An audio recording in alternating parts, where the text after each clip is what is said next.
Good evening. I'm Jim Turk, the director of the Center for Free Expression. I'd like to welcome you to tonight's panel. We're going to be looking at bitter fights that are taking place over which books belong in school libraries and among curriculum resources. Controversies that have put schools and teachers at the center of a nasty and widening cultural war. Our panel will explore what's happening, why this is happening, what it means for our educational system and for our democracy, and finally, what should be done. But before introducing our very interesting panel this evening, I'd like to acknowledge that the traditional territory on which I'm speaking to is the traditional territory of many nations, the Mississaugas of the Credit, the Anishinaabe, the Chippewa, the Haudenosaunee, and the Wendat peoples, and is now home to many diverse First Nations, Inuit, and Métis. I'd also acknowledge that Toronto is covered by Treaty 13 with the Mississaugas of the Credit and the Williams Treaty signed by multiple Mississaugas and Chippewa bands. I'd also like to thank our co-sponsor for tonight's panel. The co-sponsors are the BC Teacher Librarians Association, the Manitoba School Library Association, the Ontario Library Association, and the Ontario School Library Association, and finally the national organization, Canadian School Libraries. As I mentioned, our panel is quite an impressive one, and we'll be looking at this issue, the issues we're talking tonight, from a number of different perspectives. Our first panelist is Anita Brooks Kirkland. Anita is chair of Canadian School Libraries and a past president of the Canadian Library Association. Welcome, Anita. Hi, past president of the Ontario Library Association. Oh, I'm sorry. I don't know if I insulted you or complimented you. I'm misdescribing your presidency. Anyways, welcome. Thank you very much. Our second panelist is Tammy Lee. She is president of the British Columbia Teacher Librarian Association and a teacher librarian at École Salish Secondary in Surrey, British Columbia. Welcome, Tammy. Happy to be here. Our third panelist is James Saunders. James is the CEO and publisher of Saunders Book Company, which is a distributor and publisher of children's books for schools and libraries in both Canada and the United States. Welcome, James. Thanks, Jim. Happy to be here. And finally, I'd like to welcome and introduce Graham Shantz. Graham is the Associate Director of the Waterloo Region District School Board. He's had a variety of roles in his career, including being a teacher, a principal, an executive officer, a superintendent, and a coordinating superintendent, and now is the associate director. Welcome, Graham. Thanks so much, Jim. So the format for tonight's session is going to be a conversation with our four panelists, and we welcome the audience to join in that conversation. If you look at the bottom of your screen, you'll see a Q&A button. And as you're listening, we're going to spend about 45 minutes with the panel in conversation. Then I'm going to turn to the audience.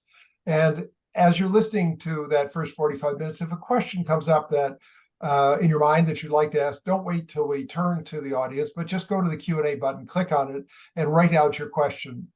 Ange Holmes, who's the coordinator of the Center for Free Expression, will share the questions that are put in by the audience. So we're looking forward to the conversation with the panel, but then bringing the audience into it. So think of questions, and if you have hard questions, so much the better. This is a really superb panel, so I'm sure that it will work well.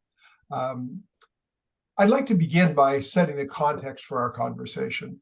There's been a rise in censorship as a way of dealing with differences generally in our society. It's been going on over the last 8-10 years. In schools, we've been seeing a sharp increase in challenges to material in school libraries and in curriculum materials. The challenges are not just a parent coming in and saying, I object to this book, or I think it shouldn't be in the library, or it shouldn't be part of the curriculum materials, but parents turning up at school board meetings, parents starting petitions, groups in the community organizing protests. There have been some legal challenges. So there are a variety of forms that challenges are taking. So there are both more of them and in more diverse ways. The focus of them has been heavily on several categories of books for kids. One are sex education books, A second are books that are LGBTQ plus positive in how they portray families or individuals. And third category that are commonly challenged are books that deal with racism, particularly anti-Black and anti-Indigenous racism. One of the things we're also, finally, as background, we're seeing is that the demand that books be removed is coming from a variety of directions. We're familiar with the way it has been weaponized by the right of the Republican Party in the United States, but we're seeing a variety of similar kinds of things happening here. I'll just give you an example for the panel, the last panel we had, which was on November 9th. And it was a panel with three young people from Nova Scotia, three Black youth who were talking about a book that had been banned in the province of Nova Scotia. The book is by Angie Thomas. It's called The Hate You Give. It's a story of for high school students. It's a story about a Black high school student who struggles with identity and trauma after she witnesses a police officer shoot and kill her best friend. Now, this is a book that has won 22 major awards. It's been translated into more than 20 languages. The list of positive reviews of it are as long as my arm, and yet it's one of the most challenged books in the United States. In Nova Scotia, we read that it was removed from the authorized learning resource list in the province. And the first report was that it was because of parent complaints, similar to the kinds of complaints that had arisen in the United States about books that talk about racism when we shouldn't be focusing on that. But then the CBC investigative journalists dug into this a little further and discovered that it wasn't taken off the approved curriculum reading material list because of parent complaints, as had been initially reported. But in fact, had been removed months previously by the Nova Scotia Department of Education because it was deemed to contain racist content, according to the Nova Scotia assessment procedure.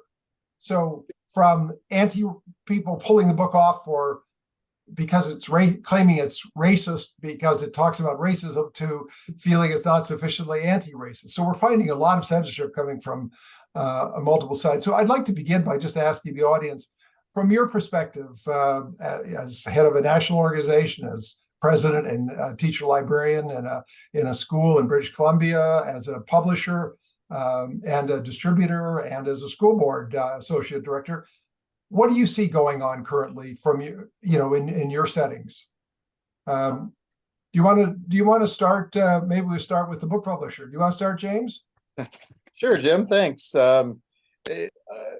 It's what we see happening from our side of things in the book publishing world and the distributor world. I represent a subset, like the educational publishers specifically. Everything we deal with is education based. So it's a little different from us. It's not necessarily our books that have been getting banned, and so we haven't seen that directly, but we've certainly seen a difference in sort of scrutiny over the type of resources that are going into school libraries and public libraries as well, and that it's changed the market somewhat in terms of what is being looked for and purchased and overall going into the library. The one thing that we want to avoid is sort of this culture of fear that creates that and makes that a thing, because as publishers we really want to keep creating diverse resources right across the board. I mean, that is what people have been asking for the last few years, and that has been what is needed, from real voices and Indigenous resources and authentic text with knowledge keepers involved and elders and everything, no matter what the topic is. We want that to keep going, but publishers do move to the market, and so we really want to try and avoid that culture of fear.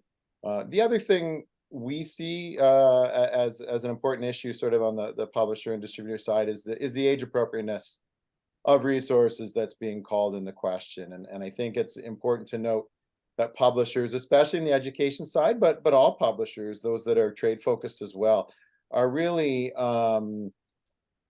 conscious of what they're producing. They're very professional in producing that, and they're doing it with best practices that we developed in our different associations, whether it's the Association of Canadian Publishers or the Ontario Book Publishing Organization, and conversations and collaborations going on continuously, whether it's with Canadian School Libraries or BCTLA or MSLA or OSLA or any of the different provincial associations. So we're not creating those resources in a vacuum and just throwing them out there. They're all backed up by what we call metadata, which is all accessible online through Bowker's Books in Print and through PubNet. We all have to make sure our books are written to a certain level. We use different leveling tools like ATOS or Lexile to make sure we get it just right. And we use a number of content consultants, curriculum consultants, and proofreaders. So that age appropriateness thing is quite important for us, and something we see that's being questioned by the public. Yeah. Yes, thank you, James. Tammy, so you're both in your own school as a teacher librarian, and you're the president of the BC Association. What are you personally seeing, and what are your members telling you that they're seeing? I personally, I've been a teacher librarian for over 10 years, and I'm seeing this flurry of activity in the recent, I would say, 2 to 3 years, where we're having all these book challenges. And that's not just here in Surrey, but all over the province. I've been hearing about book challenges, and it's become more and more frequent in recent years, because I think because they realize that we're growing, right? As you mentioned, Jim, whenever we see progress, there's always going to be people against it. Well, And we're going I to come think, back and talk about why this happened. Can you just describe the kinds of things that you're seeing happen, or you're hearing from your members about happening? yeah, we've been having sometimes staff and community members challenging books. We've had PAC members or parents coming into the library and deeming like books in there not appropriate and wanting them removed, but not going through the proper procedures and that we have, right? Because we have policy for book challenges. We're seeing a lot of that across the province. And it's disheartening, I think, especially as teacher librarians. We're kind of on our own in our schools. And when your admin comes up to you and say, "Hey, I think you need to pull this book," you're not thinking straight, because you don't even understand like necessarily what you can do, right? Right. Yeah. Okay.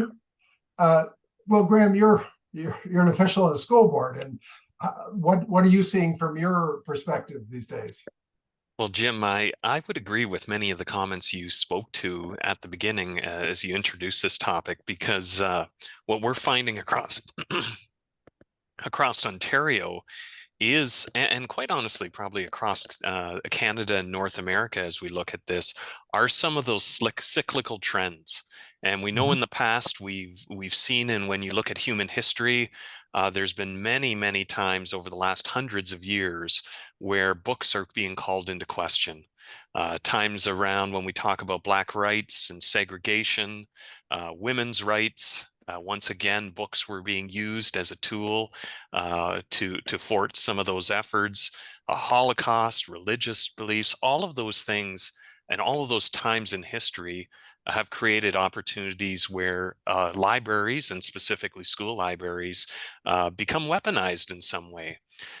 What I'm hearing from my colleagues across Ontario is many of the same things Tammy was speaking to: increased challenges to books, increased concern being brought forward. I would say in Ontario, a lot of that focus has been towards books that are being provided to support and represent our 2S LGBTQ plus communities. And in particular, there seems to be a very strong focus by individuals and groups of individuals that have concerns with those texts that represent the identities of members of our community.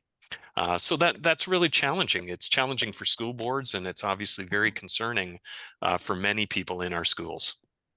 Thank you. Well, Anita, you have a national perspective based on the organization that you had. What are you seeing, or what are you hearing from your members?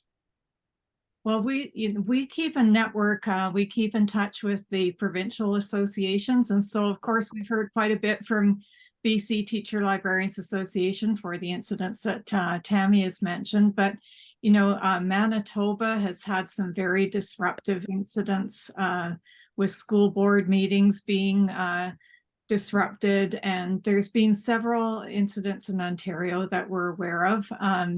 I regularly get emails or calls from people asking for advice with how to deal with a situation, and sometimes it's just calming people down about what happens at school board meetings so that they're not quite as afraid of that situation. But I found it interesting. James talks about how the publishing industry is responding to the call for diversity in publishing, and certainly in school librarianship and amongst teacher librarians, there's been a huge focus over the past few years on diverse collection development. And in fact, our organization produced a toolkit to help people in creating diverse collections. And there's been a real increase in the diversity in children and young adult books in Canadian publishing, which has been very positive. And then rumbling in the background has been all of this stuff happening in the States. There have always been book challenges. Graham spoke to that. But what has changed radically is just the sheer scale and the organization of these challenges. And it's crept into, we watched it happening from afar, a bit fearful, but here it is on our doorstep with very similar tactics, disruptions to school board meetings, demonstrations outside of schools, which, is very, very disturbing. School districts receiving lists of hundreds of books that, they're demanding be removed. This demand for parental rights that, books that are selected should have to go through a parent committee or a parent/trustee committee, or conversely, books being removed from the collection. That's a whole other discussion. Weeding. We're seeing all of this. What's really shifted dramatically, I think, just in the last 2 or 3 weeks, is that up until this point, it's like most of the people who are raising these concerns are coming from the same playbook. They're citing the same books that organizations publish, lists of books that they should be concerned about. And so when you hear about something happening about a school board, you can almost predict what book they're going to object to, and they're all American publications. But in the past couple of weeks, there's been a news story about a school district that wasn't removing a book, but was reclassifying it into a parent resource. And it was books from that are on the list for the Ontario Library Association's Forest of Reading program. So to me, this is new. It's in some respects maybe not as serious as some of those other challenges, although that's debatable. But I think what is really of concern to me is that it is targeting Canadian books. So then the question is, we could go into further. I know, Anita, you've actually appeared before school boards, and others of you have seen some of the forms of protest that occur at school board meetings by parents. But I guess the question I'd like to ask, and maybe start with Graham, why do you think this is happening now? Or why do you think it's been happening the last while? Yeah. Well, Jim, I'd suggest there's a number of things at play. And again, I'll be speaking from the Ontario context. And when you look at our human rights code and the legislation and the case law that has come from that, it has spoken very clearly to the rights that individuals and children have to see themselves and to be able to interact with the communities in which they are part of. And as an extension of that, our Ministry of Education has provided school boards with clear direction, very specific direction, to diversify our library collections and ensure that all students see themselves in that collection, but also to give the opportunity for individuals that aren't part of that community to understand and to grow their awareness of other community members in our schools and in our communities. So your question's a great one. Why are we seeing this friction start to happen?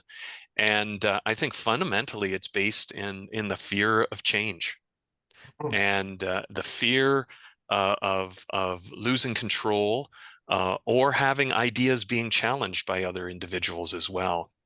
I was doing some reading once and heard a presentation by an individual called Julie Sweetland, who has a PhD and spoke very eloquently on the concept of moral panic. And that's what I'm seeing happen. And the concept around moral panic is that stories get exaggerated to create reaction, to change perception, or provide misperception of situations. And that's what we're seeing in our schools. People are raising questions because of things they've heard.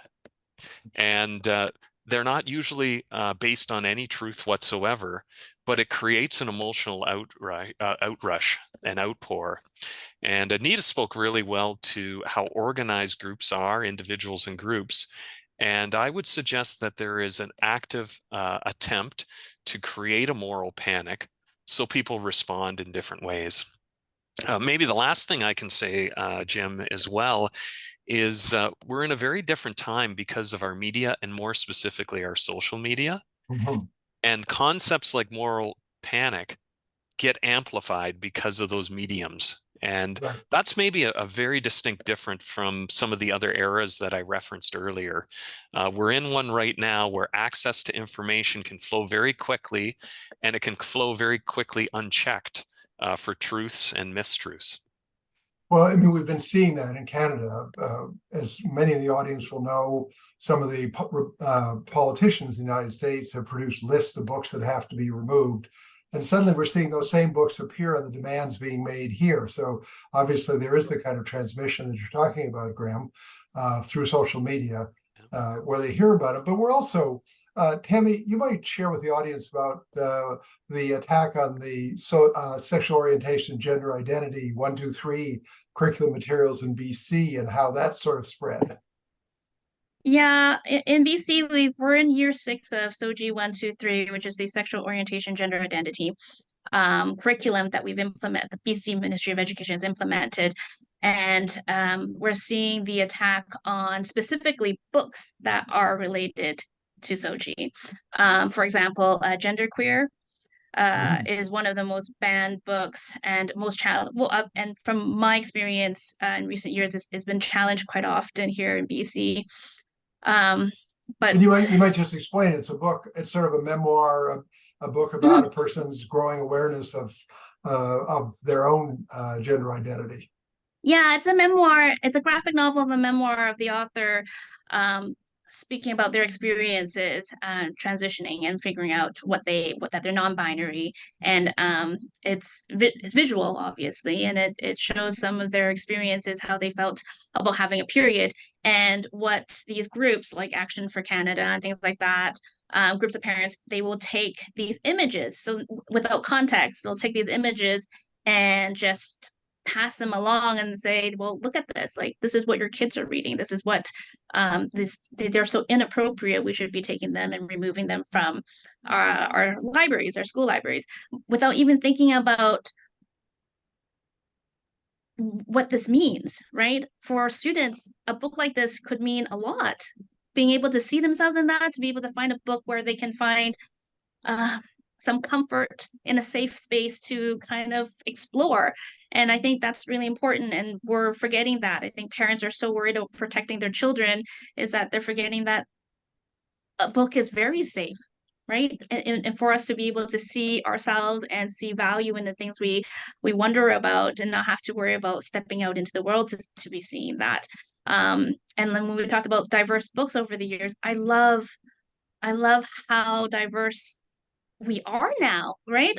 When I pick up a book, when I go look for things for my students, I can see myself. I can see them picking up a book and feeling like, hey, I do see myself being valued, and I can see things that I didn't think people cared about, and it's hard that being attacked by this, especially for our SOGI community, right? So Anita, are you seeing this? Are you hearing about the same kind of thing outside of BC, where books of the sort being described are particularly under attack? Oh yeah, for sure. You know, the two SLBGQ plus books are definitely the major target. There are some books, you know, that are targeted in the States because they are telling the story of the Black experience in America, and they are typically being challenged. The challenges sometimes actually come right out and say that, you know, that for, well, white children are, you know, going to be harmed by reading how terrible their country's history is, but often you know, the challenges are masked with you know, it's too sexual in content or whatever.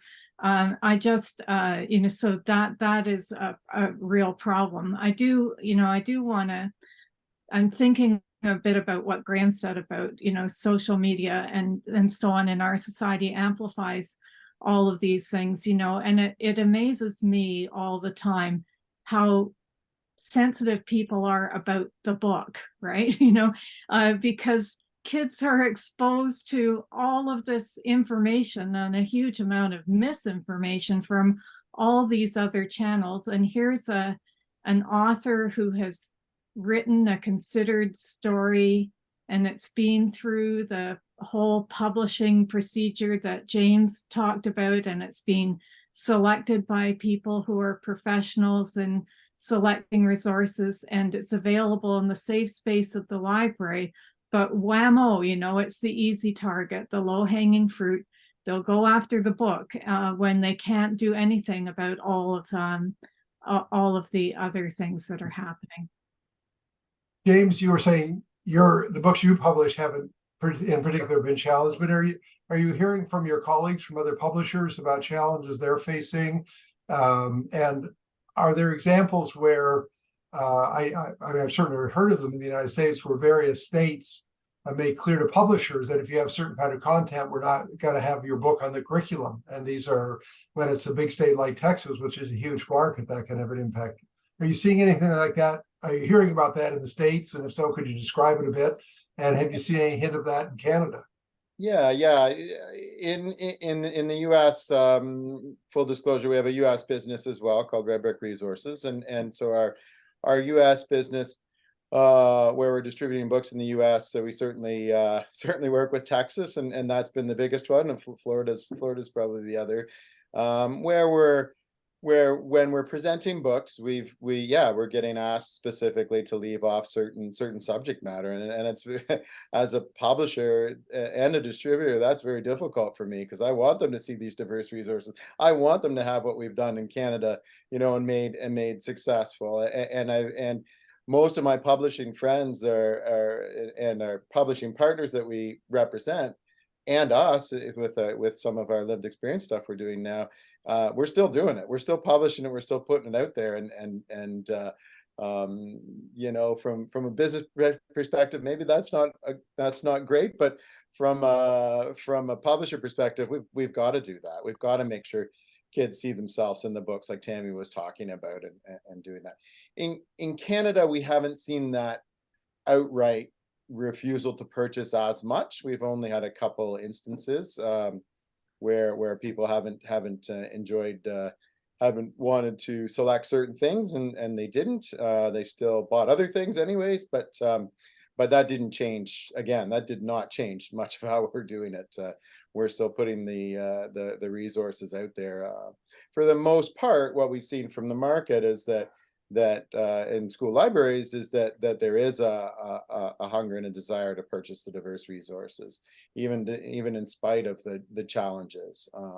So we will continue to support that and work with our friends in the school library world to produce that material and get the ideas on what to do. You know, and I think that's the thing. I think it's about being strong in the light of all of this. Well, several of you have mentioned organizations that are behind a lot of the challenges and the protests and the confronting school trustees at board meetings. Many in the audience will know the largest one and probably the most effective one in the United States, called Moms for Liberty.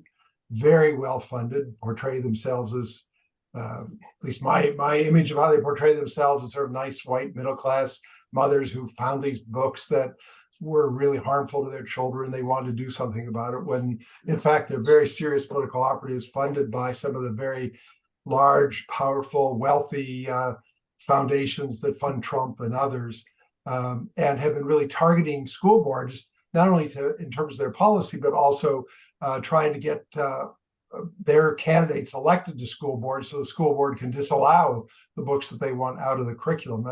In the last election, they didn't do as well as they expected. But we have groups like that that have emerged in Canada. Tammy, could you talk a little bit about Action for Canada? That's the largest one. It's really hard to get information about it. We were able to get their financial records for 2021-22, and they raised close to $800,000 that year. Now they've been more active since. Could you talk a little bit about what they've been doing? I think our first encounter with them was last September, when they were sending out letters to librarians, not just teacher librarians, but just librarians in the public public libraries, saying that they were going to be sued for their collections, for choosing to purchase Soji books and whatnot, and it was actually quite serious because people were worried, right? Like we said, teacher librarians are alone. When you receive a letter like this saying you're going to be sued, you start to panic a little bit. And so we did immediately put out an open letter, a statement, saying that this letter that they sent out is irrelevant, and that our curriculum is supported by the Ministry of Education in BC, and we should not be worried about our purchases, because what is the goal if not to kind of help our students? So that was kind of funny. I think they're still getting traction because they're the ones who are attending PAC meetings, and they're also the ones who are doing protests and things like that, trying to stop us from doing what we're doing. They're also trying to get access to our libraries, our online catalogs, and just kind of sifting through what's in our catalog, and then just like printing out that list and saying we need to remove that. When I've looked at their website, they were doing a petition to have, I think it was Kelowna school district, to remove all their Soji books. Like, they're just doing all these odd things, trying to justify what they're doing for the better of everyone. James, I'm sorry, Graham, have you seen anything coming from Action for Canada? I mean, it started out as an anti-masking, anti-vaxxer group in British Columbia, but it's spread. And certainly in public libraries, there have been, I've talked to a number of libraries where the library has received what Tammy has been describing the letter. It's called a notice of personal liability, suggesting by having these books in your collection, you're violating criminal code provisions on child pornography or whatever. Absolute rubbish, by the way, not legal. I mean, it's not legally sound at all. But are librarians in Ontario seeing anything of this from what you know? Yeah, Jim, we are seeing the very same thing that Tammy described, the exact same letters. I would assume that they're probably word for word the exact same thing, form letters that arrive. We've gone through the process, the due diligence to create comfort with our staff, and I know other boards have done similar to ensure that reviewed by legal counsel. But we've done the exact same thing as Tammy has experienced. And it's unfortunate. It comes back to some of the strategies. I think it was Anita that talked about the playbook. And these are some of the strategies to create fear, to create discomfort. And I think one of the things that we all need to remember through this is there's a purpose behind this, and it's not always the purpose that seems to be on the surface. There's often hidden purposes behind why we're seeing such behavior and such actions being taken. Anita, have you had reports of this? I mean, we've talked about BC and Ontario. Are there other places that are experiencing this? Well, Manitoba, has had the same kind of thing. And when we're talking about influencing elections and so on, Manitoba School Library Association has done some quite brilliant advocacy, actually, of getting their members to actually to ask candidates questions, because they're very concerned not only about provincial elections, but about local school board elections. And I see that as a vulnerability, quite frankly. I think a lot of, just as a citizen, I think that there are a lot of school board trustees who, may have been around a while and the name is familiar and they keep getting reelected. I don't think people look very critically at their school board candidates, and maybe this situation is a good reason to really have a close look at why people are running. I'm also, Graham has talked about moral panic and instilling fear. And, it's the tactics that people have used of, they use this term age appropriateness, and they try to represent books that, may represent characters of different gender identities or sexual orientations as sexual content. And it's not. I mean, misrepresenting representation as sexual content is a tactic. And of course, other parents are fearful of that. I mean, they care for their kids. They don't want their kids reading something that isn't age appropriate. And it's really those parents and people that we need to support, I think. I think we have to stand up to the censors, but we also have to try to calm down the situation and reassure people. I was just today, actually, I saw an article come out about research from an organization called Every Library, which is a US organization of library, it's advocating for libraries, and they're very highly reputable people in this organization. And they did a survey about attitudes. And, they found that the radical opinions of the people who are, challenging the books are, according to this survey, not representative of the general US population, which is reassuring to me. In this survey, 92% of parents and grandparents and guardians trust libraries to curate appropriate books and materials. 90% of parents are comfortable having their children select their own materials. 96% believe their kids are safe in the library. 83% agree that libraries know what books children would love. And the executive director of the association said this survey shows how out of touch politically motivated book bannings and censorship groups are. They're out of touch, but they're powerful, and they're powerful politically. And, we really need to be very vigilant about this. Well, we have an audience from across the country, and it's easy to think when we hear about these various groups in the US that somehow Canada is different. And the groups in Canada don't have the money that a number of the American groups do. But we've talked about Action for Canada, but there are quite a number. I mean, Concerned Citizens Canada, which is based in Manitoba, or Stand for Freedom New Brunswick, or the Miramichi Freedom Warriors. And there's a whole group of Parents' Rights Group and Liberty Coalition Canada and Save Canada based in Ontario. So there's a proliferation of the very kind of thing you're talking about. James, has any of this had an impact on publishers? Have publishers been contacted by individuals or by these groups regarding the books they publish? Has that started happening at all, to your knowledge?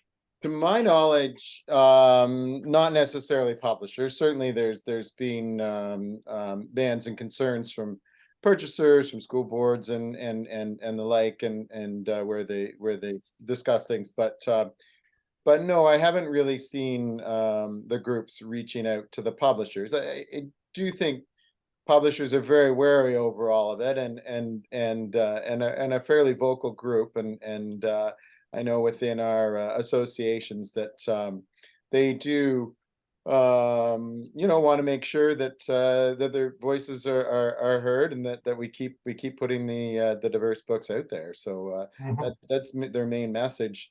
Yeah, when they're approaching these things. So we've been talking about what's happening and why it's happening. What's the effect of it? In other words, what does this potentially mean for school boards and for teachers in schools? Tammy, I mean, what effect does all this have on you or your members? I think it makes us a little bit worried on what we're going to be doing next. As I was talking to my colleague this morning, it's not just the school libraries, even our curriculum is being questioned. So parents, she says things that she did 10 years ago, 5 years ago, she may not do now, because parents are always questioning what they're teaching, what they're using as resources.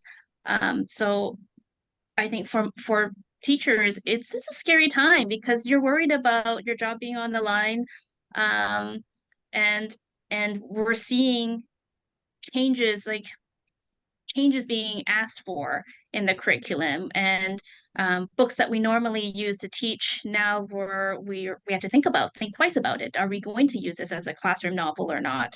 In terms of my teacher librarian colleagues, I think a lot of us are also thinking like, ooh, do I want to break waves? Do I want to be purchasing these books if I'm going to be questioned about them all the time?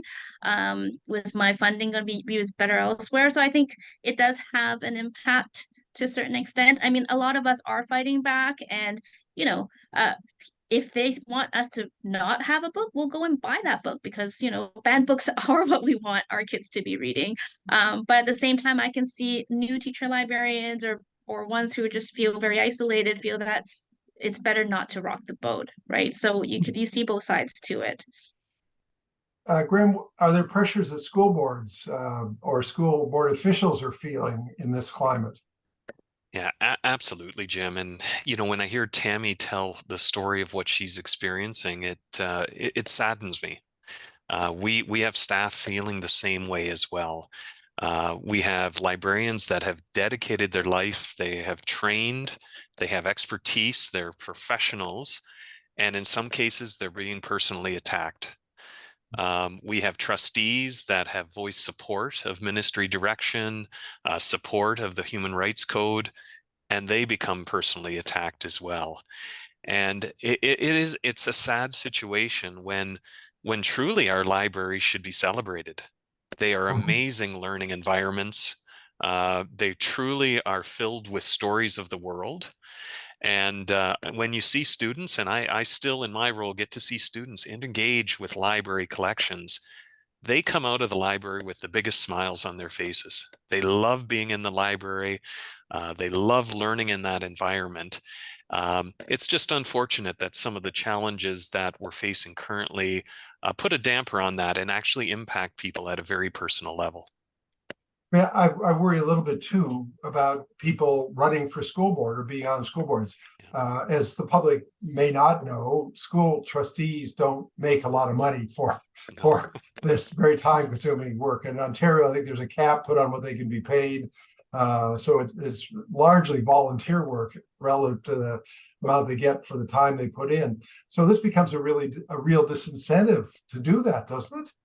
It does, Jim. And again, as I've mentioned, we've had trustees across Ontario that have been personally attacked and threatened in a variety of different ways. And these are people, through their public service are representing their communities and representing the students in those communities. And it's disheartening when things like that happen. And I think, quite honestly, we need to make comment tonight and just thank our school board trustees for the work that they do, because it isn't easy. And as you've mentioned, at least in the Ontario context, their compensation is very, very minimal compared to the hours and the energy that they put into it. So Anita, are you hearing about pressure that teachers or school board officials or advocacy groups like the OLA are facing in this climate? Well, certainly the OLA has been taking some pressure I'm because sorry, I shouldn't use acronyms. OLA is the Ontario Library Ontario Association. Library Association, they've been dealing with the concerns about the books in the Forest of Reading. You might explain what the Forest of Reading is for the audience. The Forest of Reading is just a wonderful program where panels of these big groups of teacher librarians and librarians meet over the summer, and they read a whole lot of recently published Canadian books for kids in various age categories, and they create a short list of 10 books in each category. Kids all across the province and now all across the country read these books, and they vote for the books that they like the best, so that the kids choose the winner of the various awards. And there are these wonderful celebrations where the authors are treated like rock stars. It's just a fabulous program, and they put a huge lot of effort, and they have their own selection criteria. They're very interested in promoting diversity too. So, but since this whole I described earlier about books being put in parent collections that really are intended to be on the shelf for kids. There's some groups that have been attacking the Ontario Library Association about this, saying that they should make sure that only school boards that can guarantee that kids are all going to be able to read all of the books, then they should be, they shouldn't be, a school board shouldn't be allowed to participate unless they can guarantee that. Well, that's really an impossible situation. I don't know any school district that's going to agree, no matter how reputable and sound the organization is, to unequivocally accept whatever is given to them. So, they've been taking some undeserved heat, I think, because they've been very proactive in supporting diversity in literature. I do want to say, part of what we were talking about, maybe I'm jumping the gun a little bit, is, what to do about it. But well, we're going to come to that. We're going to come to that. So, because I want to put more kudos to OLA and OSLA. But anyway, you'll have a chance to do that. Yeah. I mean, James, are you seeing amongst publishers? You were describing that we haven't seen Canadian books challenged as much as the American books have been, but Anita is now starting to talk about books in the Forest of Reading program that are coming under attack. Are you getting a sense that we may be seeing more of the kind of challenges to Canadian children's books than we have in the past? I think it's incredibly possible, Jim, that as these groups maybe become more aware and we're frustrating them on a number of fronts. Hopefully, we are in their challenges that they do hone in on some specific things and different Canadian resources. I think one of the concerns is in the publishing industry is not even just specific titles, but content as well, and certain great swaths of content, whether it be LGBTQ or something on religious grounds, being excluded from or challenged in collections and being excluded from requests to exclude from collections, and so that's kind of what we're fearing might be coming. I mean, certainly we don't see that in the purchases from schools and the interest from school librarians. I mean, everything really has been, as I said, around diversity and purchasing those resources. So far, that side of it hasn't been affected, but it does give publishers, I think, a second think and a looking over the shoulder kind of thing, like everybody else is, like teacher librarians are, school board officials and trustees and everyone, to determine what you put in your books going forward, and we don't want to do that.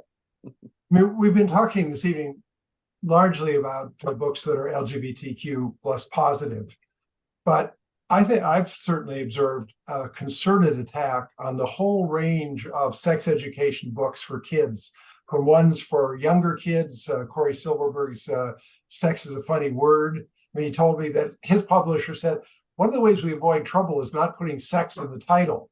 But he said, I insisted on it. Now my book is one of the most challenged in North America, which wasn't his objective. Or Robbie Harris's book that won so many awards called It's Perfectly Normal. This category of books seem to me, from what are being reported to our center in terms of challenges, are also getting a lot of pushback from some of these same groups. Do any of you have experience about that or can comment on that? I have. Sex is a funny word. And every year for the first 3 months of school, my students will take it out wherever it is. They'll giggle about it and then they'll put it in a different spot in the library. Honestly, I think if anything, they just find it funny. But unfortunately, people are taking it the wrong way and thinking that students shouldn't be reading about it. But I think that these are topics that parents are not comfortable discussing with their kids. So why wouldn't you want a nice book to talk about sex? So you don't have to talk about it, because honestly, I mean, who really wants to be telling their kids you need to wear a condom and this and that? I think it's better off in a book. Let's face it, I mean, kids want to find out, and of course they do. It's part of growing up. They want to learn about sex and sexuality. And, you know, wouldn't you rather they find out about it in the library, you know, from a book that's being written and published and reviewed and selected, you know, rather than all of those other places where they're going to find out about sex, because they are, you know, but in the safe space of the library. Maybe, you know, maybe they're getting better information, just maybe. Before we turn to the audience, I want to deal with the last part of it. What should we be doing about what's going on now? Anita, what are your thoughts? Oh, I've got a few. Please share.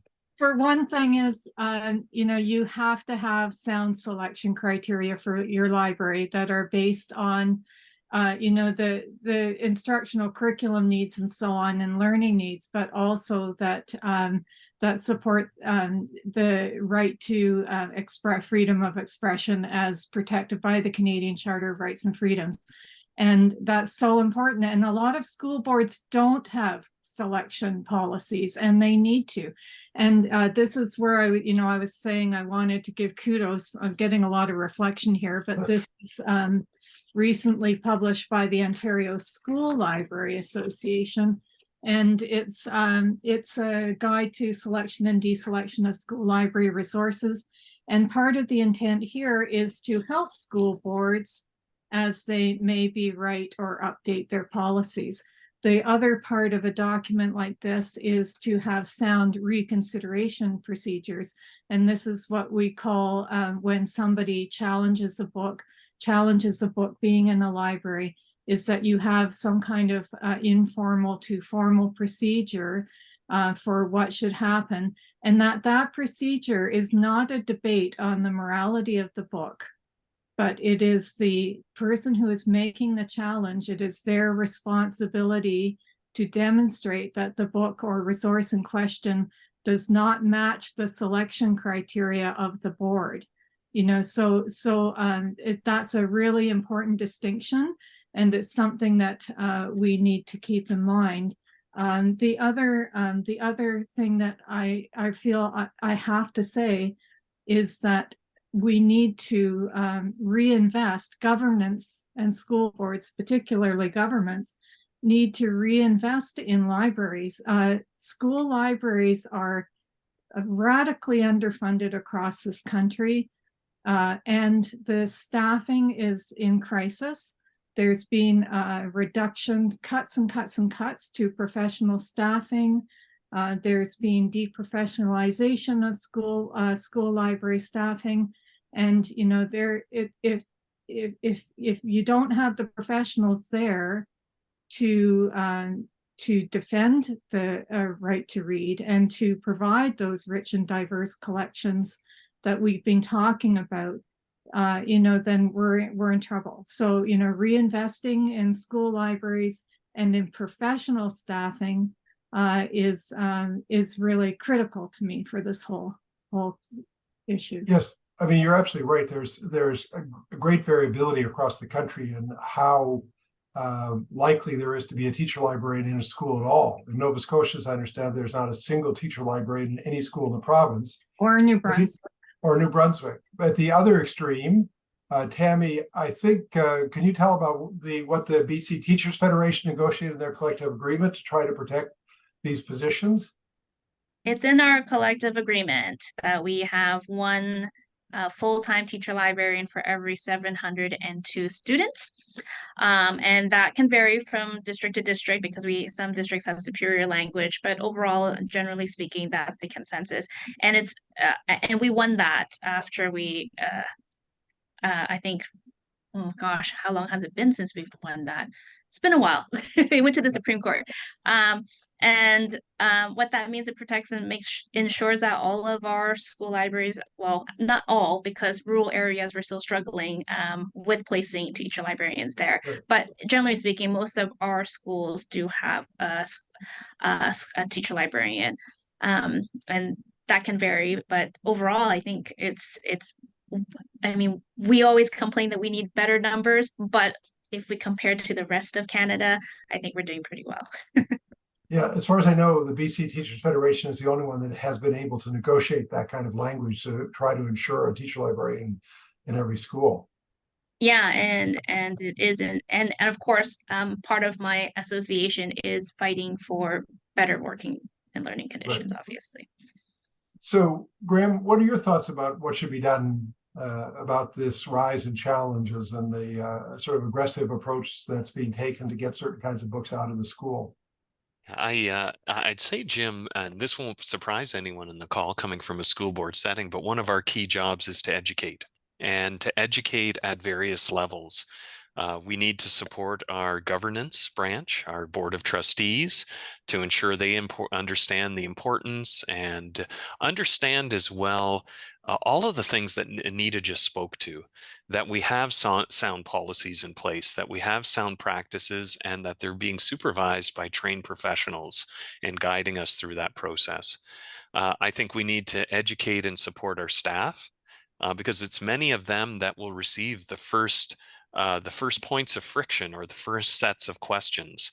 And they need to be well armed and well prepared to be able to respond to questions that parents or community members have. And they should feel very confident and supported in being able to do that.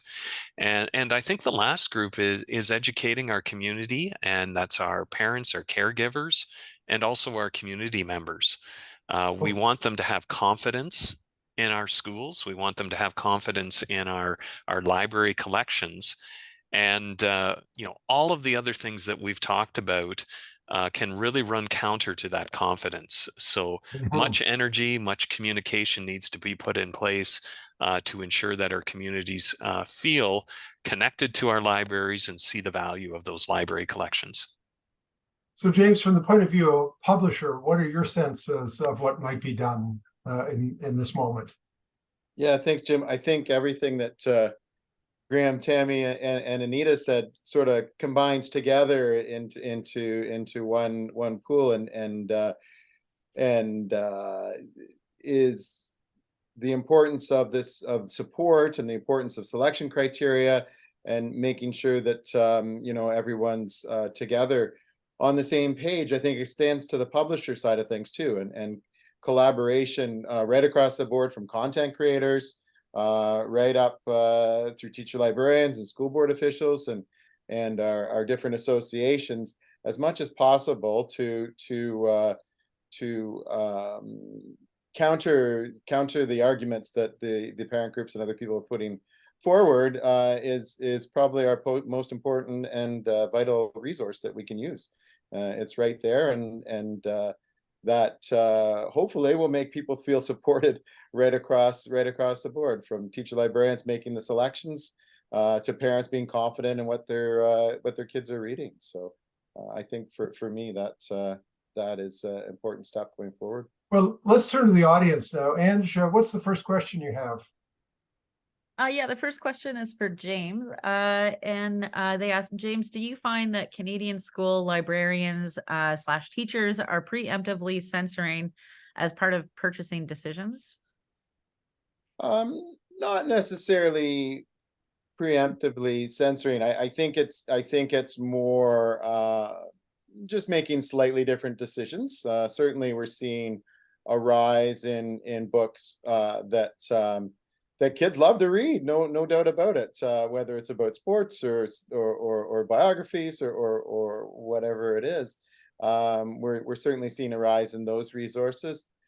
But on the other hand, we had thought that was the trend last year, and then this year, over the fall period here, it's come roaring back with purchasing around diverse books and celebrations and holidays and diverse communities again. So we're actually seeing this odd little, not odd, it's a great backlash against some of the challenges in the form of purchasing. So yeah. So hopefully the one thing we do want to prevent is, or we would like to not see in the publishing industry, is that preemptive selection, so that we're just gravitating towards the middle and an easy resource. Thank you. Ange, do you have another question? Yeah, the next question is for Anita. And the question is, these lists of challenge books in Canada, have they been compared to the Krauss list, which is published in the States? For example, do Canadian parents who challenged books take the lead from Americans? Absolutely. The challenges that I've seen have been to, books that are up at the top of the American hit list, like Toni Morrison's The Bluest Eye, for example, challenged locally in, I live in Graham's school district, so, I've seen that happening. So, yes. Okay, does anybody else want to comment on that? I just want to mention that we're heavily influenced by the States. And I think that comes with no matter what we do, it's, whether it's movies or culture, whatever it is, whatever happens there trickles up, sorry, trickles up to us. You can tell a bad direction. Yeah, Jim, if I could add in for a second as well, we've had experiences in Ontario where some of those books from those lists in the US are discussed at school boards. In some cases, the books aren't even in our collection, and people are concerned that they are. So there's a lack of knowledge and understanding. And in other cases, scripts are read from those books. But when questioned further, individuals, it becomes very obvious that they actually haven't even read the book themselves, right? They're only reading a script that had either been provided to them or provided through some means to them. So I think that really illustrates the impact that US policies and practices are having in the Canadian sector as well. Okay. So, Ange, do you have the next question, please? Yeah, the next question, as an attendee asked, educators and school staff see changes in school settings long before they may be seen in the wider community. Would opening the doors figuratively or literally be a way to inform our communities of our students' needs? Well, Jim, maybe if I can jump go ahead, in there please. first. Absolutely. I think part of the role of schools and school boards in general is to be transparent to the communities that we serve. And if I'm listening to the question correctly, that concept of opening doors, parents and caregivers should have a sense of what's being instructed in the classrooms. And again, to the end means that they can be a partner in that education and see it as a true partnership. And I see our libraries being the same way. I mentioned earlier how I've seen children coming out of the excitement of going into libraries, the smiles on their faces coming out of those libraries. That's an experience. That's something that not many parents get to witness unless they take their children to the local libraries. And I think that's something that should be celebrated. Anyone else want to comment on that question? Okay, Anne, what's next? Yeah, the next question is from Wendy. And Wendy asks, regarding the Manitoba Library LGBTQ plus labeling situation, the American Library Association has published excellent guidelines around labeling, but at the moment, this topic is not included in CFLA's intellectual freedom statement. Are you aware of Canadian statements around labeling we can point to, especially if they explain the difference between directions, discovery aids, and labels that effectively segregate or stigmatize minority groups? I should likely jump in on that one. I'm not aware of any guidelines, and that's a fair point. It may be the CFLA, that's the Canadian Federation of Library Associations, publishes various guidelines and position statements. They do tend to be a more general statements of principles. So I can see that a specific thing like labeling might not be included in a statement like that. But what we do know from the professional literature and research and so on is that labeling is a difficult issue. There was a time I remember in one of the high schools that I supported where the teacher librarian was very courageous at that time, that this is like 25 years ago, of having a LGBTQ collection, and he labeled them because he wanted kids to be able to find them. But the problem is that when you label them, then sometimes kids won't select them because they feel like they're going to be centered out or bullied or teased or whatever. So labeling is, it's like the warning, you get that on TV that, there's potentially dangerous language. Somebody said damn, and that's that TV show. So, you better watch it. We want to promote the books, but we don't want to label them. So I don't know how clear I'm being, but yes, I think that is something that needs to be addressed. One of the things that Canadian School Libraries does, of course, is publish an online journal 3 times a year, and I can just see, I'm imagining we need an article on book labeling, and maybe that's something that we need to address in our own collection diversity toolkit, so that there is some guidance in that regard. So Angie, you have another question, please? Yeah, the next one, somebody is asking, many boards don't have adequate policy in place. How can teacher librarians motivate boards to be better prepared? Well, let's get a teacher librarian and a board associate director answering that. Tammy? I think I would say the first thing to do is to reach out to your association for resources. Like Anita showed earlier, the OLA Ontario Library Association did publish one. We have actually several that we post on ours too from different districts. And I think that's important to be sharing with our district members, just to say that this is what we have, and if we don't have one, we should be really looking at this and figuring out what we can do to have. And the reason why we have these policies isn't to restrict anyone. I think we have to understand that book challenges are important because maybe that book is not appropriate, but not having a policy in place, not being able to go follow procedure, it makes it really difficult for us when it comes down to these challenges, right? And I think that's how we need to explain that, is that we're not trying to prevent challenges from happening. We want to make sure that these challenges are appropriate. I mean, you raise a really important point, Tammy, and I wouldn't want people listening to this conversation to think that the concern is about parents or community members raising concerns about a particular book. Their engagement with the school and with the education system is welcome. And every school board I know, when there is a challenge, takes it seriously, reviews the item to see if it's consistent with their selection criteria. Maybe they made a mistake or whatever. Where the problem becomes is after they review it and say, well, no, this is an award-winning book. It's consistent with our policies. It's what we're trying to achieve here. When then the person who issued the challenge starts tagging the school board. So it's not the idea of raising a concern about a book. I think every parent has a right to raise those questions, and every school board I know takes them seriously. And that's appropriate. It's what happens afterwards if the book is maintained. For some challengers, it doesn't satisfy them, and then they go on a whole campaign.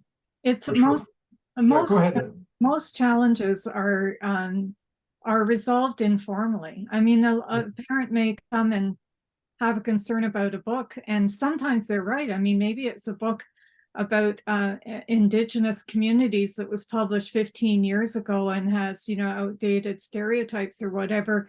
And it's just, you know, at the time it was selected, it was okay, but now we would never consider.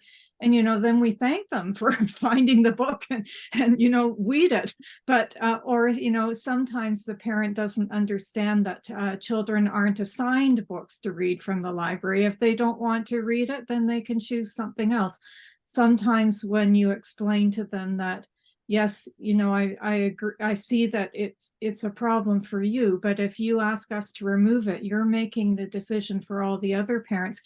Most of these things, you know, in the before times, before these big organized challenges, could be resolved informally. It's very, very rare that a book challenge ever actually went up through a formal procedure. If you have, you know, Graham talked about supporting staff and educating staff on how to handle it. And sometimes it's just the, you know, your child can return it and pick another book, and then, you know, question resolved. But, you know, it's these big organized challenges that are the problem now. And, you know, being armed and prepared with all of the documentation and the policies and even the legal opinions is really important. And could you just read that question again? Because I invited both Tammy and Graham to respond, just to remind Graham what the question was. Yes. Sorry. Okay. It was, I'm pretty sure this is the one. Many boards don't have adequate policies in place. How can teacher librarians motivate boards to be better prepared? That was the one, right? Yes. Okay. Yeah. Well, perfect. And thanks so much for the opportunity to respond to this, because in the Ontario context, school boards are required to have selection and deselection guidelines in place. So maybe what I'll do is morph the question a little further and suggest not only should they be adequate, they should be robust processes that they have in place and well documented. And I would also say well communicated to the community. Organizations such as the one Anita works with and many others can be huge resources to school boards, as well as the internal staff and expertise that they have in making sure that these processes are in place and quite transparent to the community. What's interesting, Jim, is the experiences of those that I talk with is the challenges aren't often happening through the formal processes that have been developed. Right. And I think it was Tammy that said this at the beginning of our discussion, that it's the circumventing of those processes that is being done. It's being done in very political forums. It's being done in sort of media-based forums. And they're not, and organizations and individuals aren't actually using the formal processes for the very reasons that we spoke to. People need to read the text. They need to be able to explain why that doesn't represent the values of the organization. And as we all know, that's often very hard because in a majority of cases, our librarians have done just outstanding jobs making sure the text represent the communities we serve. Ange, do you have an additional question? Yeah, the next question, are there any good places that give excellent definitions, explanations based on best practices of what age appropriate means? I'm sorry. Boy, age appropriate is a term that has been weaponized. And you know, I personally don't use it, you know, because it's got this double meaning, right? When the American Library Association actually does a very detailed analysis of book challenges, and being age inappropriate is the number one reason given for challenges. But when you actually examine the content of those books, about 50% of the books have LGBTQ plus characters or stories, and the other half have characters of Black characters or characters of color, which is very alarming, especially on that one, 50%, when only about 10% of books being published annually in the States feature Black protagonists for kids' books and YA books. So, it's very, very alarming. So guidelines for age appropriateness, I would be really, really, I would be very suspicious of any guidelines for age appropriateness. I've seen one particular challenge, a couple where, the challenge was, well, this topic isn't handled in the health curriculum. These kinds of relationships aren't discussed in the health curriculum till grade 6, and therefore you can't have any representation of gay parents or whatever in children's books, because they really shouldn't even be learning that till grade 6. So it's so misinterpreted. But I do think James likely has a lot to say about that, because I know I've heard him describe the process of deciding on age appropriateness. James, do you want to join in? Yeah, sure. Thanks, Jim. Thanks, Anita. That is something fairly important and near and dear to our hearts here. Age appropriateness, and Anita's correct in what I see. The context of that term has just been twisted around to challenge, LGBTQ or Black or even Indigenous books and resources, where to us in the publishing world and in the educational publishing world, it doesn't mean that at all. It mostly comes into question whether we're producing resources that are at level, so they're intended for a certain grade level, so they're intended for grade 4 to 6. So are they including age appropriate characters and situations and that type of thing? So that's fairly straightforward. Where it gets trickier is where we're producing resources and selecting resources from publishers that are creating we used to call them high-low books, but books for ELL students or struggling readers or kids learning phonics that are at a high school level. In that case, we're looking at books that are written at a grade 1-2 level, but they may be set, especially with fiction, in a high school setting, or a grade 6, 7, 8 setting, intermediate and senior settings. And so they're leveled specifically for that reading level, and then content creators and including reviewers and curriculum consultants that work on these resources are specifically creating the situation and making sure that's appropriate at that age level, at that interest level, where the reading level might be a lot lower. So there's a real process to it. It's not just thrown at the wall. And when they're presented as such too, thinking of the couple publishers, 2 or 3 publishers we carry that do this type of work, they are presented as that type of a resource too. And the school is usually looking for that. So to me, that's what age appropriateness means. Twisting it around and making it about some completely different issue is just not appropriate. And I've had books where people have challenged them, and they cite a review that says, this review says it's for grades 7 to 9, but then I can turn to another reviewer who says this is for grades 6 to 10. That reviews are subjective; they're not authoritative. You have to judge all of that. There's professional judgment involved in including the book in the library. It's not just how it's labeled. Yes. And as producers and content creators, we can do so much to create it, but it's that collaboration piece again, and working alongside our friends in the school library community to make sure we're producing the right stuff, but also that they're selecting what they need too. So yeah. So Ange, the next question, please. Yeah, the next question is, I have a colleague who is concerned that if some of these groups target their school library, that it might have an effect on parts of her school community, that they may pull their kids out of public school and instead opt for homeschooling. This colleague is in a smaller center and is quite concerned. What advice is there for teacher librarians in very conservative communities? Tammy, would you like to have a first go at that? I can see this being challenging because in small communities, everybody kind of knows each other. That might be the only school.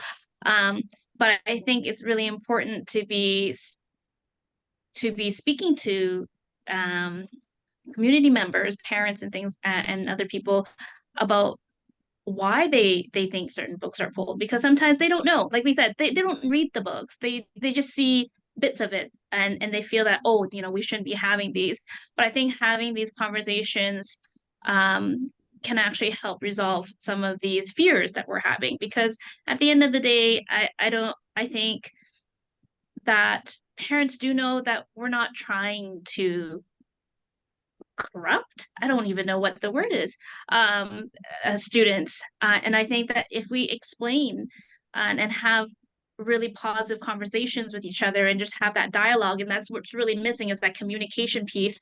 I don't think the concern would be as big, right? I think that the first thing is to have that conversation and speak about it. I mean, for me, I think that's how I would approach it, is that if a certain book or certain books are being questioned, I think I would like to speak to those people and say, what is it? Like, what is it that's bothering you? Maybe we can talk about it, and maybe it isn't really such an issue after all. And at the end of the day, we have to emphasize the fact that libraries are for choice reading, right? Every student gets to choose what they want to read, and if they don't feel it's appropriate for them, and that's a decision they have to make on their own, right? And that shouldn't be a decision that parents make on behalf of everybody. Okay, Ange, another question. We only have a little bit of time left, so I'll try to get through as many questions as we can. Okay, the next question is from Jen Brown. As a current Ontario K-8 teacher librarian and fellow OSLA past president, I am like many walking this painful reality each day.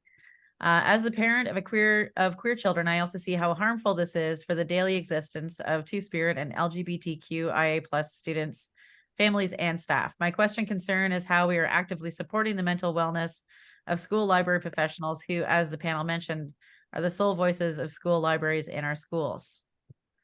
Graham, do you want to talk a little bit about what your board or other boards in Ontario might be doing in that regard? Yeah, and it's a great question that has been put forth, and thank you for bringing that forward.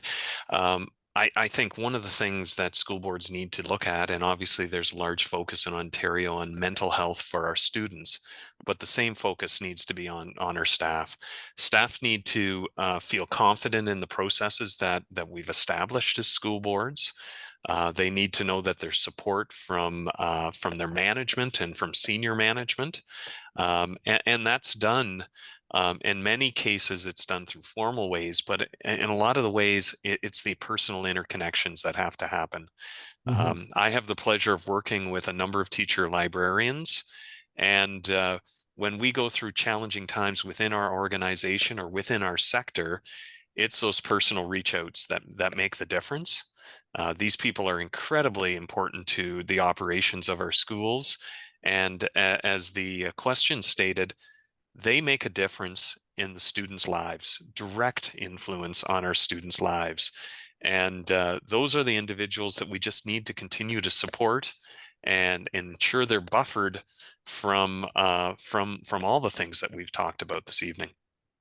I'm just going to jump in Go there ahead. because I know Jen personally, and I know she's a leader, and she's a leader in networking, and I think that's really, really important. I mean, a teacher librarian is often in an isolated position, and they find strength through the network of their colleagues across their school board or within associations.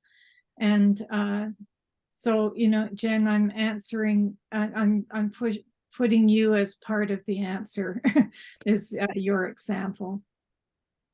Okay, Ange, another question? Yeah, the next question is for Meyer.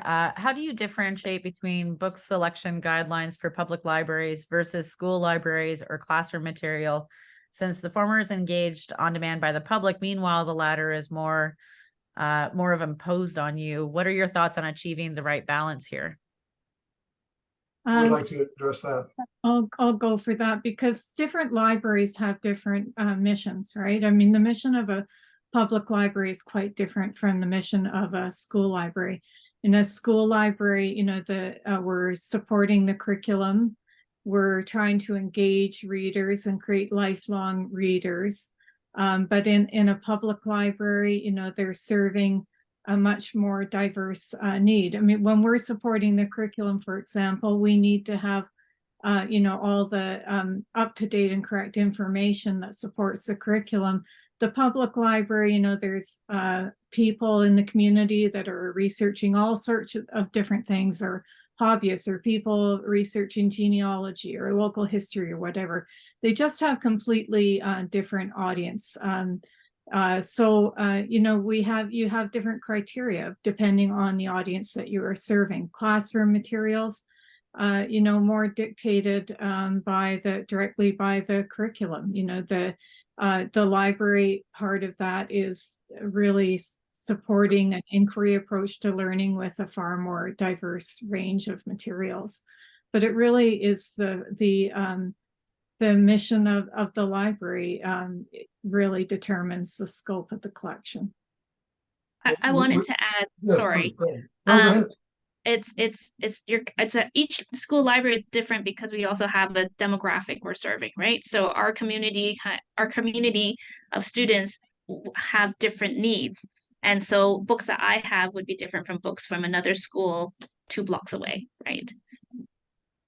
That's a really important point, Tammy, I think. So I think we have time for one more question. Ange? Yeah, an attendee is asking, what do we do when school authorities are blatantly ignoring policy in place?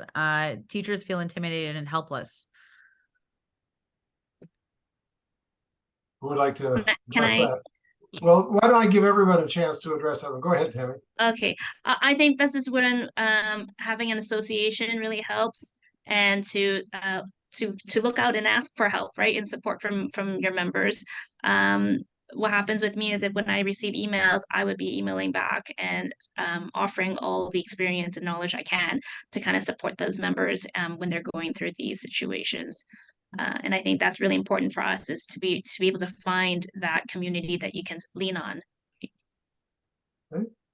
Graham, did you want to comment? Yeah, just a few other avenues. As senior administration, we have an obligation to be following the policies that have been established. So I would hope that any staff member, if they haven't been able to through their management, regular management, they would feel comfortable reaching out to senior management and sharing those experiences. And I would also say, in Ontario, our unionized setting, our union leaders play a very pivotal role, an important role, and can be a voice for individuals that feel policy aren't being followed in an appropriate manner. Good, thank you. Anita, did you want to add anything? Everything above. Okay. Yeah, all of the above. James, I don't know if this becomes an issue you deal with, but do you have any thoughts from your perspective? Just to totally agree with Graham and with Tammy. You need to work with your leadership and have a good dialogue back and forth. And we have, as a business owner, we have 78 employees here, and we encourage that with them every day, no matter what they have concern with, whether it's content in the books or concern from a teacher librarian. So we encourage that discussion.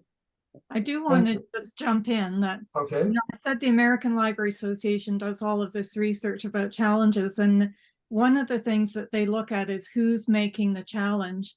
And I'm not talking about this current craziness that's happening, but over time, one of the groups that is making challenges to resources in libraries are school administrators, principals. And I've personally experienced that, where the principal has heard, you know, that there's a controversy about a book and run down and asked me about it. And then, you know, it's shelved on the shelf in the principal's office. I don't think that type of thing happens very much anymore, but it certainly did at one time. And it's something that, you know, we really need to be aware of. And often people in school boards are not really aware of the school board's own policy. And I have witnessed that as well.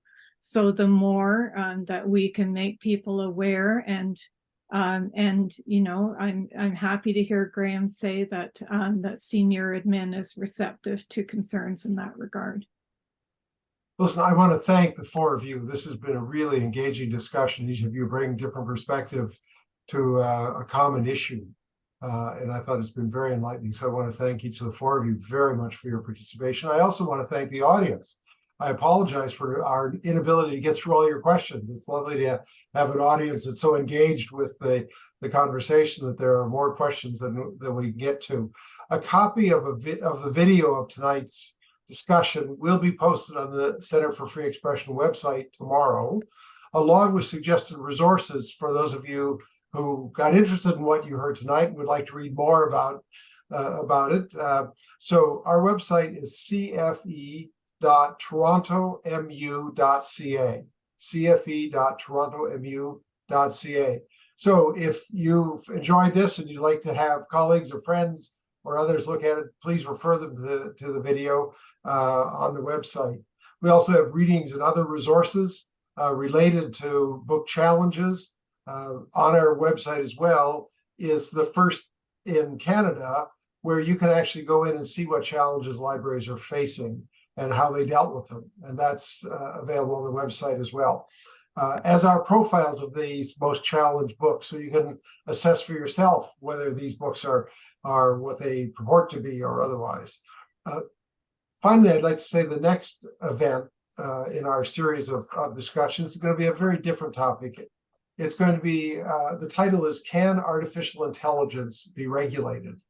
The panelists are Anne John, who's the Director of Public Policy and Learning for AI for Humanity at MILA, the Quebec Artificial Intelligence Institute, Fen McKelvey, who's the Co-Director of the Applied AI Institute, an Associate Professor in Communications at Concordia University, Christelle Tenoso, a Technology Policy Researcher and Graduate Student in the Faculty of Information at the University of Ottawa, and it's moderated by Brenda McPhail, who's the acting executive director of the Master in Public Policy and Digital Society program at McMaster. So it'll be really exploring one of the central questions that many of us are concerned about is AI and how it can be regulated.